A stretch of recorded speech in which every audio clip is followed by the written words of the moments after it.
The massive silver ship hung in Earth's orbit like a tear in the fabric of space.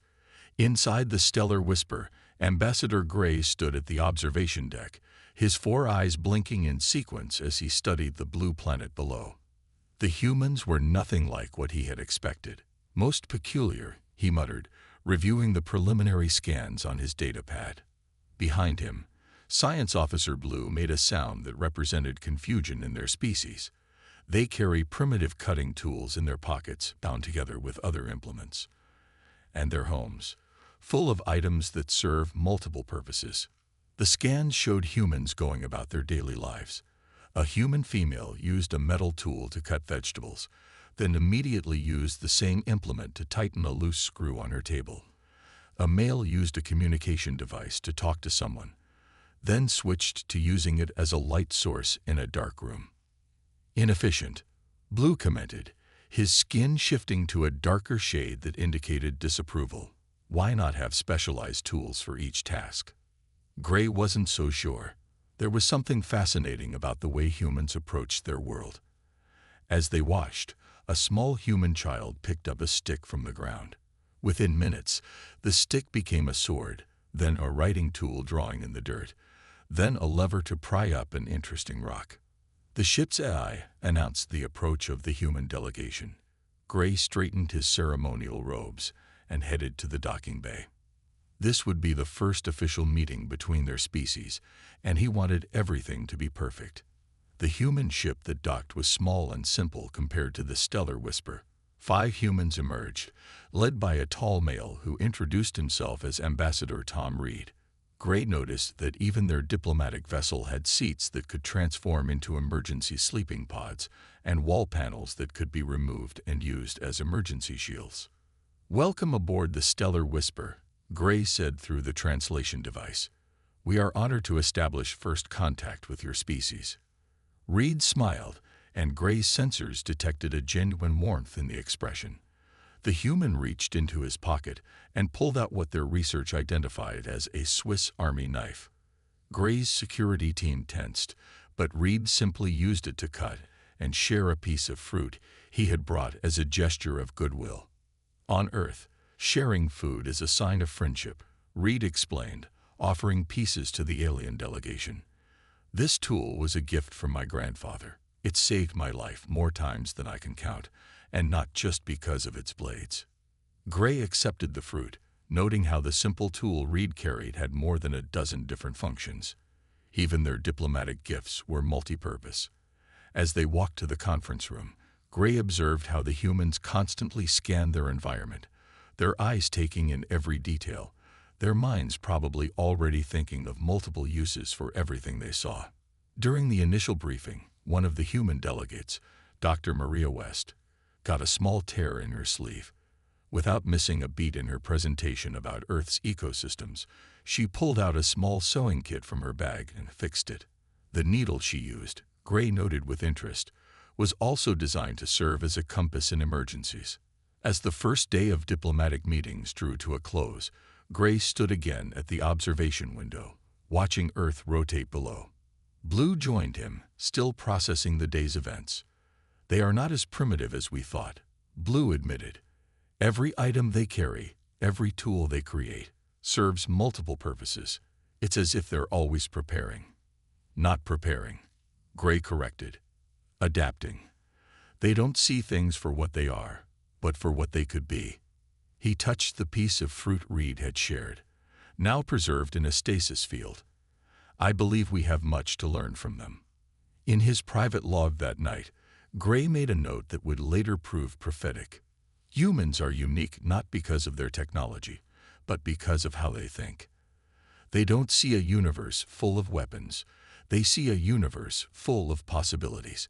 And perhaps that is the most powerful weapon of all. Blue moved through the halls of the human research facility, his scanner humming softly as it collected data. The humans had granted their delegation access to several scientific installations as a show of trust, but what he found deeply troubled him. His fourth eye twitched, a sign of growing concern among his species. The laboratory itself was primitive by galactic standards. Simple microscopes sat next to basic chemical analysis tools. But it was the way the humans used these tools that caught his attention. A researcher had modified a common medical scanner to also function as a molecular assembler. Another had turned a food preservation unit into a particle accelerator cooling system. Fascinating and disturbing, he muttered, making notes in his datapad. A young human researcher named Joe worked nearby, seemingly unaware of how his people's approach to technology violated every principle of specialized design that galactic civilization held dear. Joe noticed Blue's interest in his workstation. "Would you like to see what I'm working on?" he asked with that peculiar human expression called a smile. Blue nodded, his skin shifting to the pale shade of scientific curiosity. The human showed him a simple cleaning robot, the kind used to sweep floors. But Joe had modified it. "See, we were running low on lab equipment, so I reprogrammed it. Now it not only cleans, but it also collects air samples, monitors radiation levels, and can serve as an emergency power source." Blue's scanner nearly slipped from his grip. This violated at least 7 different galactic engineering protocols. Each function should have its own dedicated device, carefully crafted for its specific purpose. But he couldn't deny the elegant efficiency of the solution. Moving to the military section of the facility, Blue's concern grew deeper. The humans had taken civilian vehicles and added simple armor plating. Construction equipment had been fitted with mounting points for defensive weapons. Even their primitive projectile weapons could be quickly modified to fire different types of ammunition. During a break in his inspection, Blue accessed historical records. The pattern became clear and alarming. Throughout their history, humans had consistently turned everyday items into weapons when needed.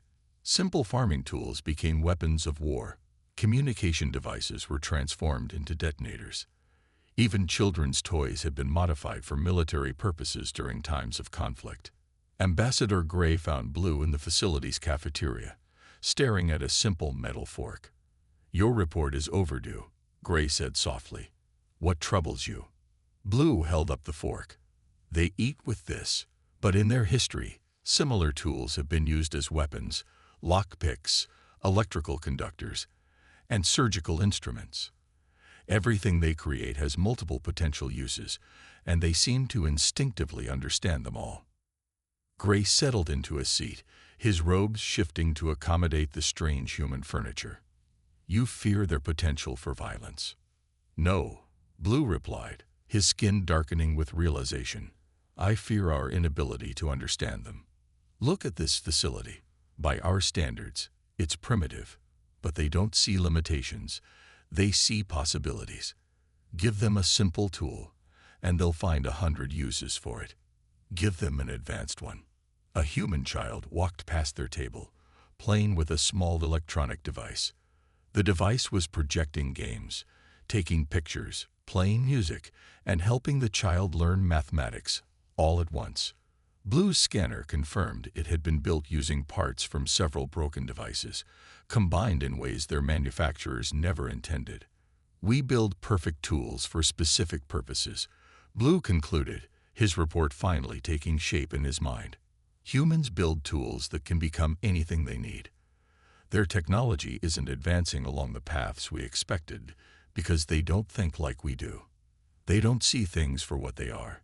They see things for what they could be." Gray nodded slowly, watching the child play. "And that is why the Galactic Council must be informed. Not because humans are a threat, but because they are different. They will never approach problems the way we do, never build technology the way we do, never think the way we do. And that," Blue added, his skin shifting to the deep color of profound understanding, "might be their greatest strength." The war room of the Dominion flagship pulsed with red light as the encrypted transmission from the Stellar Whisper played on the main screen. Commander Dark stood silently, his battle-scarred armor reflecting the glow as he watched his fellow officers laugh at the report. "Primitives who haven't even mastered basic space travel," General First sneered, his metallic fingers tapping against the holographic display. The images showed humans going about their daily lives, using simple tools and basic machines. They still burn fossil fuels. Their weapons use chemical propellants. They haven't even unified their planet. Dark stepped forward, his mechanical eye whirring as it zoomed in on specific details in the footage. "You're not seeing what matters," he said quietly, his voice carrying the weight of centuries of combat experience. The other officers fell silent. When Dark spoke, even his superiors listened. He pointed to a human construction site. "Look closer. See how they've modified that lifting machine. With minimal changes, it becomes a mobile weapons platform. Those cutting tools, every single one can be turned into a weapon in seconds." His mechanical eye shifted color. "And their children. Watch how quickly they adapt to new situations." The footage showed human children playing with simple electronic toys, taking them apart, combining them in new ways, creating things their makers never intended. Dark had seen this pattern before, on other worlds, but never this strong, never this natural. "The report tells us they're primitive," he continued, "but look at how they think. Every tool serves multiple purposes. Every device can be modified. Even their games teach them to adapt and improvise." He turned to face the War Council. "This is not weakness. This is dangerous." General First laughed again, but there was a hint of uncertainty in it now. "They have no energy shields, no plasma weapons, no quantum drives. Their most advanced AI systems are barely sentient. What possible threat could they pose to the Dominion?" Dark's mechanical eye flashed red. 50 cycles ago, we faced the Builders on their colony world. Remember how that ended? They were primitive too, but they turned their mining machines into tanks, their atmospheric processors into chemical weapons, their communication networks into battlefield control systems. We lost an entire battle fleet. The room grew quiet. Everyone knew that story. The Builders' world had been reduced to ash, but the cost had been catastrophic. The Builders had centuries to prepare, General First countered. "These humans won't have that chance. We'll strike hard and fast. Our quantum suppressors will shut down their primitive electronics. Our shield technology makes us invulnerable to their weapons. It will be over in days." Dark walked to the main display, his cybernetic limbs moving silently. He brought up images from the human historical archives. "Look at their wars. When they don't have guns, they make them from pipes and springs.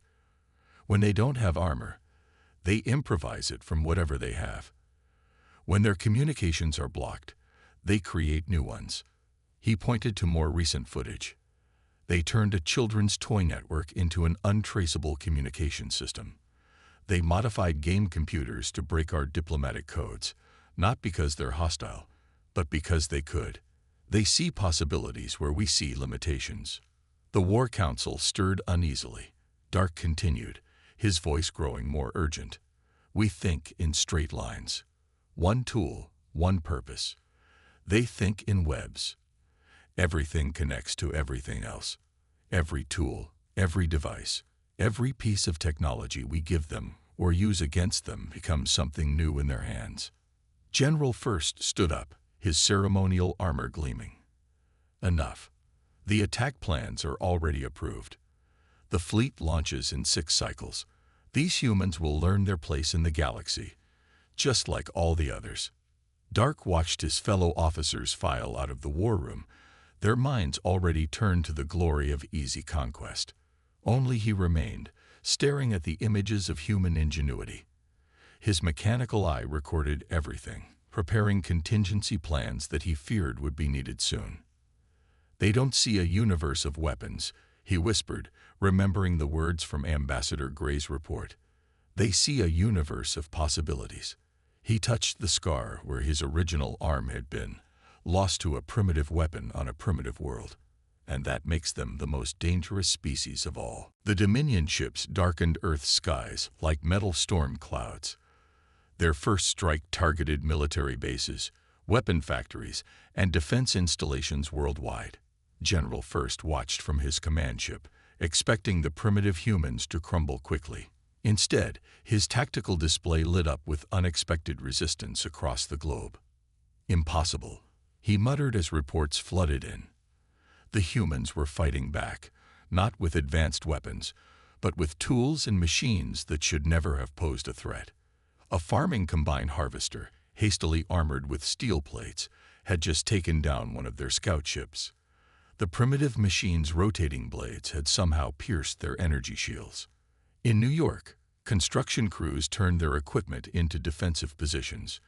Concrete pumps now sprayed fast-hardening foam that blocked Dominion ground forces.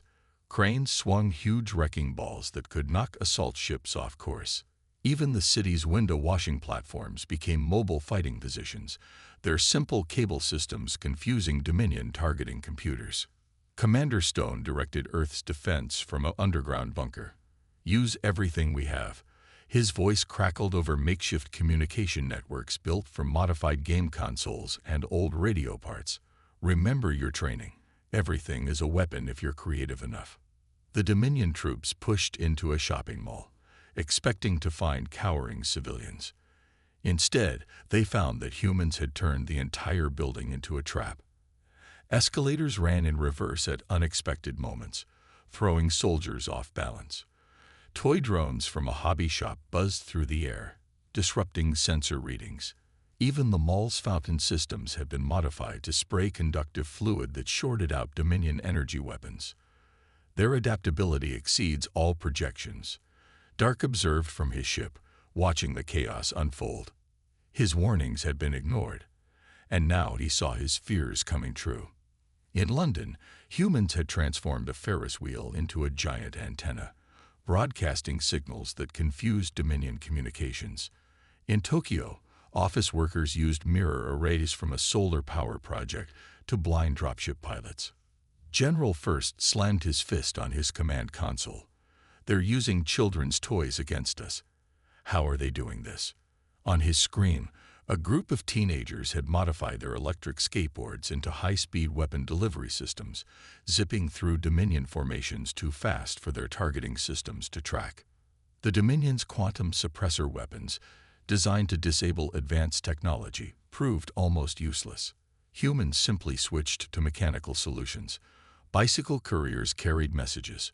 Old steam engines powered emergency generators. Spring-powered calculating machines replaced disabled computers. In Chicago, a science museum became a weapons factory overnight. The old machines on display, restored by enthusiasts, now produced simple but effective weapons. A textile mill's spinning frames made carbon fiber armor. A vintage printing press stamped out metal plates for improvised vehicles. "Look at this," Dark's second-in-command pointed to new readings. "They're learning to use our own technology against us." Humans had already captured several damaged Dominion weapons and were taking them apart, understanding them, modifying them. A fallen scout ship's energy shield now protected a human hospital, powered by car batteries connected in ways the Dominion engineers had never considered possible. Stone's voice echoed across the makeshift human networks again. "Remember, everything they bring to Earth is a resource we can use. Every weapon they drop is a tool we can turn against them. We don't need fancy technology. We just need to see the potential in everything around us." General First watched in growing horror as his invasion force's advantages melted away. Human ingenuity turned their own advanced technology into a liability. Shopping carts became rapid deployment weapon platforms. Traffic cameras tracked Dominion troop movements. Even the simple mirrors in human homes were being used to redirect Dominion energy weapons back at their sources. Dark recorded everything, his mechanical eye capturing the endless examples of human adaptability. He watched a group of children disable a Dominion tank by turning playground equipment into a makeshift electromagnetic pulse generator. The tank's crew surrendered to humans wielding weapons made from plumbing supplies and sporting equipment. This isn't a war, Dark realized, understanding finally dawning.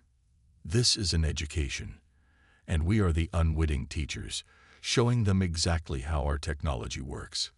Technology they will adapt and improve in ways we never imagined possible. 3 weeks into the invasion, Commander Stone stood in a repurposed auto repair shop, surrounded by captured Dominion technology.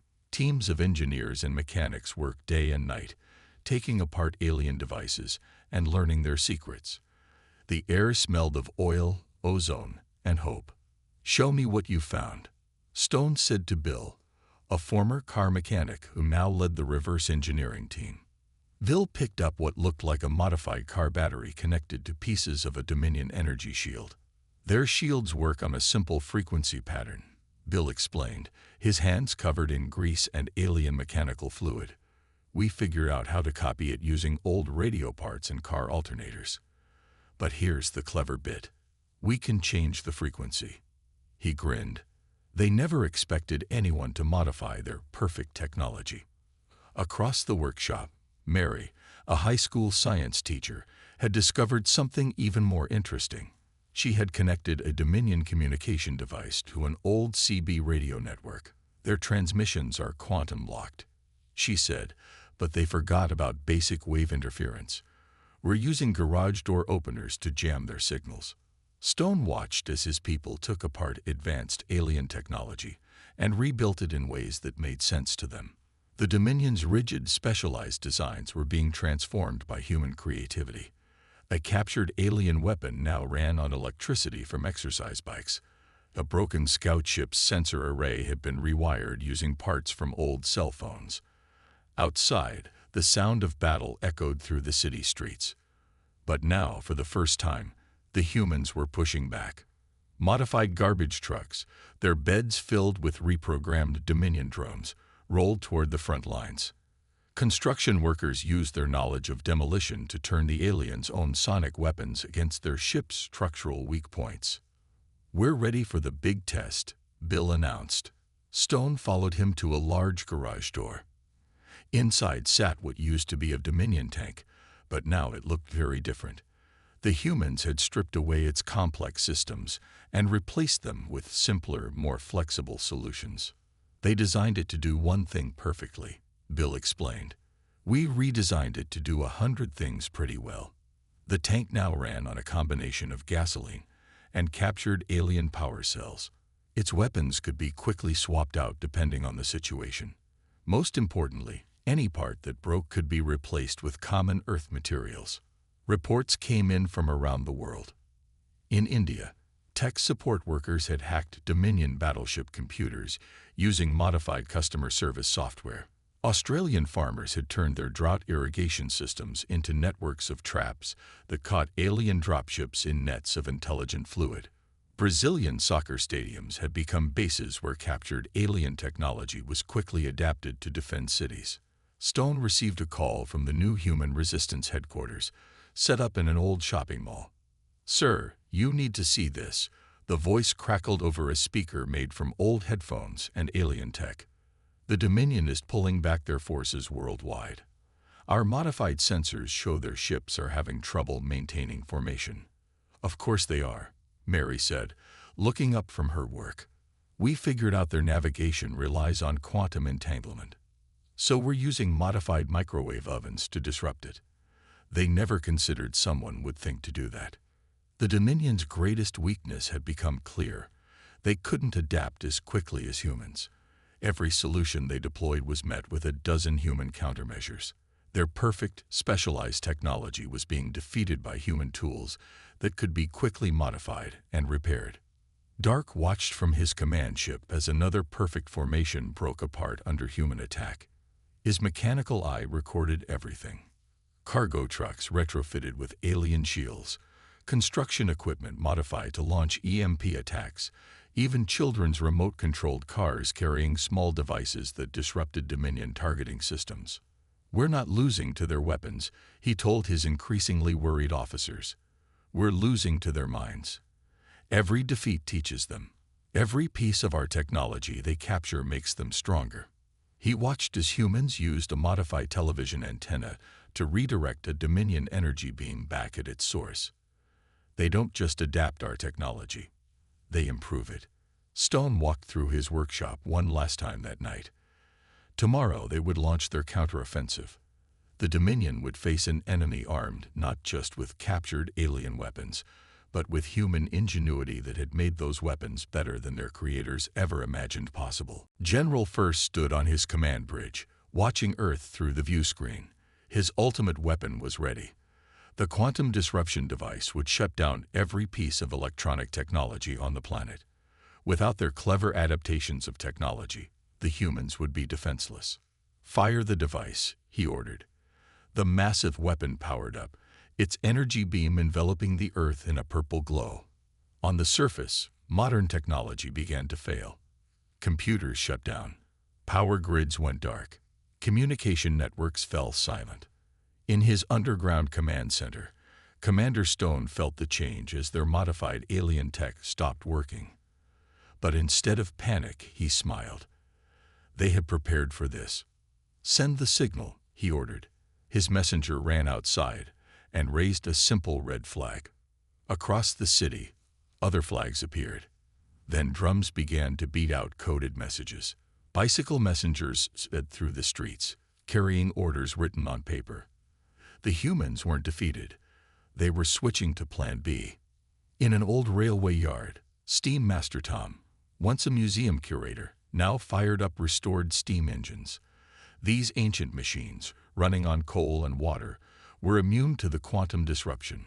The massive iron wheels began to turn, powering mechanical generators that had been built using century-old designs. "They thought they could shut down our technology," Stone said, watching the steam-powered network come to life. "They didn't realize we keep the old ways alive too." Around him, soldiers wound up spring-powered communication devices built from old music boxes and watch parts. The Dominion troops on the ground suddenly faced a new kind of resistance. Humans attacked with compressed air weapons powered by bicycle pumps. Catapults built from construction equipment launched containers of simple but effective chemical compounds. Even their communications were unstoppable. Complex networks of mirrors flashed messages across the city using simple light codes. In the city's old science museum, Dr. Lisa had converted the vintage mechanical calculating machines into a massive mechanical computer.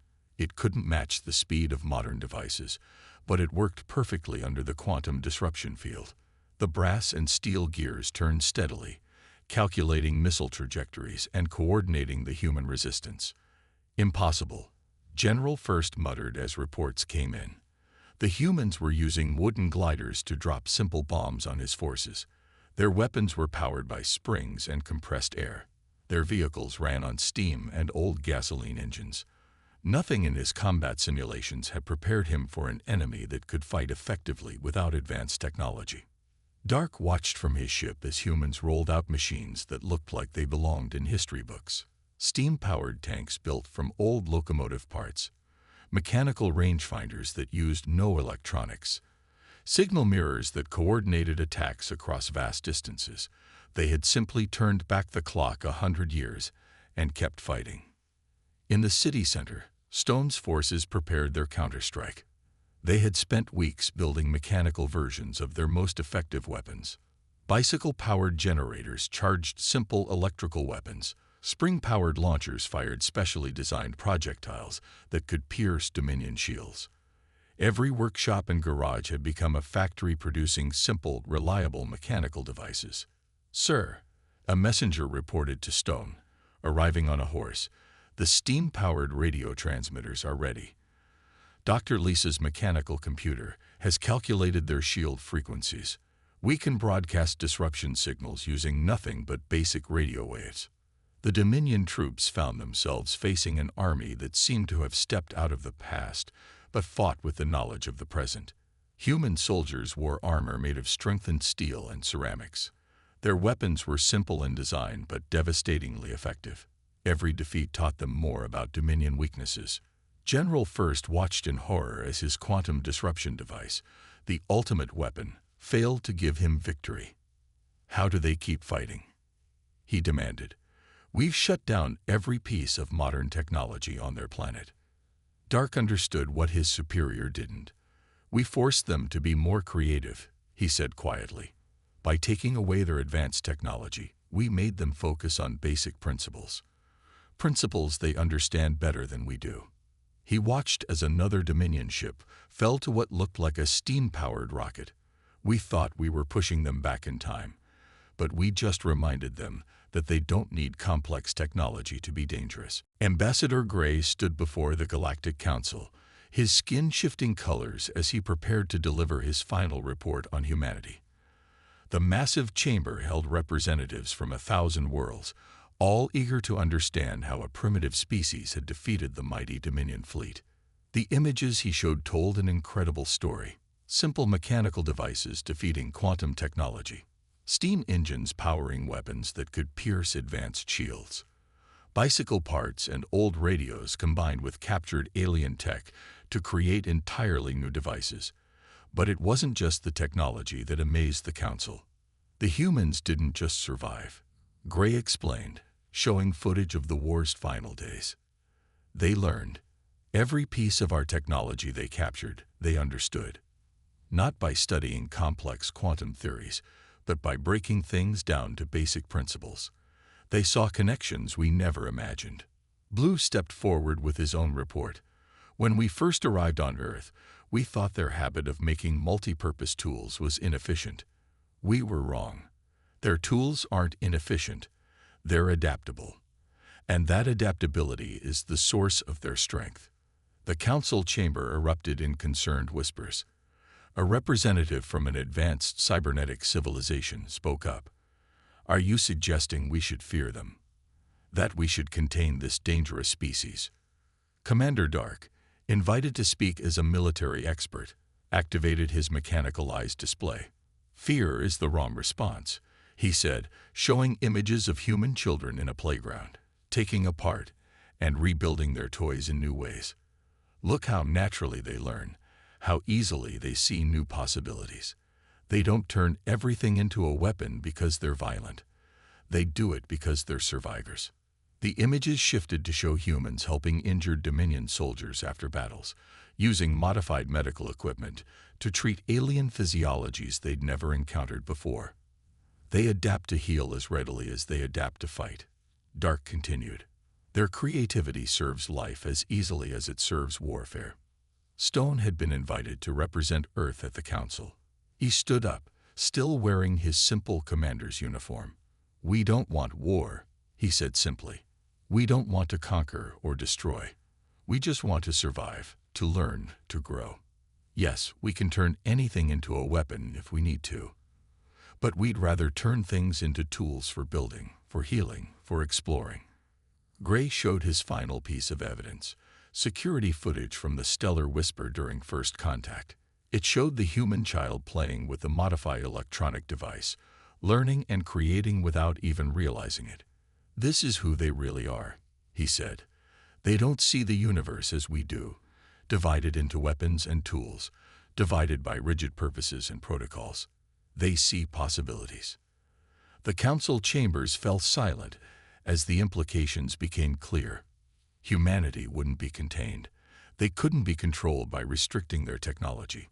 They would simply make new technology from whatever was available. They couldn't be predicted because they saw possibilities that other species missed. We have a choice, Gray concluded. We can try to isolate them, restrict them, fear them, and they will adapt and overcome those restrictions because that's what they do. Or we can welcome them, learn from them, share our knowledge with them, and they will surprise us with what they create from that knowledge. Blue's scientific data filled the chamber's screens. Already, they've improved designs we thought were perfect. They've combined technologies we thought were incompatible. They've solved problems we didn't even recognize as problems, not because they're more advanced, but because they think differently.